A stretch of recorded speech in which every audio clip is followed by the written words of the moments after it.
താടകമലയുടെ അടിവാരത്തെ അതിമനോഹരമായ മറ്റൊരു ഗ്രാമമാണ് തെല്ലാന്തി. മലകളെ ചുറ്റി ഒഴുകിപ്പോകുന്ന തോവാള കനാലിൻ്റെ കാഴ്ചകളാണ് ഇവിടെയുള്ളത്. വീതി കുറഞ്ഞ ടാർ ചെയ്ത റോഡിനിരുവശങ്ങളിലും കൃഷിയിടങ്ങൾ. വാഴയും നെല്ലും തെങ്ങും കമുകും ഒക്കെ എല്ലായിടത്തും സമൃദ്ധമായി വളർന്നു നിൽക്കുന്നു. വെള്ളം നിറഞ്ഞു കിടക്കുന്ന ജലാശയങ്ങൾ ഈ വഴിയിലെ അത്രയും ശ്രദ്ധേയമായ ഒരു കാഴ്ചയാണ്. നമ്മുടെ നാട്ടിലെ ജലാശയങ്ങൾ മാലിന്യങ്ങൾ നിറഞ്ഞ് ഉപയോഗശൂന്യമായി കിടക്കുമ്പോൾ ഇവിടെ അവർ എന്തുമാത്രം കരുതലോടെയാണ് ഈ ജലാശയങ്ങളെ സംരക്ഷിച്ചിരിക്കുന്നത്. തീർച്ചയായും ഇവിടെ നിൽക്കുമ്പോൾ ഒരു സ്വപ്നത്തിലാണെന്ന് തോന്നും. ഇവിടെ തോവാള കനാൽ മലകളെ ചുറ്റി മലകളോട് ചേർന്ന് കുറച്ച് ഉയരത്തിലാണ് കടന്നു പോകുന്നത്. ഇവിടെ നിന്നുമുള്ള താടകമലയുടെ ദൃശ്യം അതിഗംഭീരമാണ്. മലകളുടെ അരികിലൂടെ ഒഴുകുന്ന ആ കനാൽ മനുഷ്യൻ കെട്ടിപ്പടുത്ത ജലപാതമാണെങ്കിലും അതിപ്പോൾ പ്രകൃതിയോട് ഇഴചേർന്ന് പോയിരിക്കുന്നു. വെള്ളം നിറഞ്ഞു നിൽക്കുന്ന നീളം കൂടിയ ഒരു പാത. ഒരു വശത്ത് കരിങ്കല്ലുകൾ, മറുവശത്ത് പച്ചപ്പുള്ള പുല്ലുകൾ.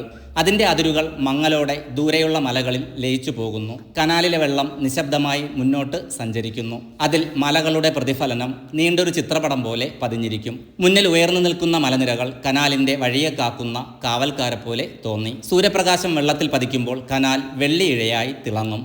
വൈകുന്നേരങ്ങളിൽ ആ വെള്ളം ചുവപ്പും സ്വർണവും കലർന്ന നിറത്തിൽ മാറി മലകളുടെ നിഴലുകൾ അതിൽ നീണ്ടു വീഴും. തെല്ലാന്തി എന്ന ഗ്രാമവും അവിടുത്തെ കൃഷിയിടങ്ങളും എല്ലാം ഇവിടെ നിന്നും നോക്കിയാൽ കാണാം. സുന്ദരമായ ഗ്രാമക്കാഴ്ചകൾക്കുപരി സഞ്ചാരികളെ ഇവിടേക്ക് ആകർഷിക്കുന്നത് ഈ കനാലാണ്. കന്യാകുമാരി ജില്ലയിൽ തുടങ്ങി തിരുനെൽവേലി ജില്ലയിലെ രാധാപുരം താലൂക്ക് വരെയുള്ള കൃഷിയിടങ്ങളുടെ ജീവനാഡിയാണ് ഈ കനാൽ സംവിധാനം.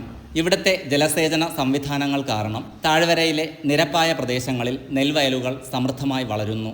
ഒരുപക്ഷെ പഴയ കൃഷിക്കാരുടെ കാലം കഴിയുമ്പോൾ ഇവിടെയും നെൽകൃഷി അവസാനിച്ചേക്കാം.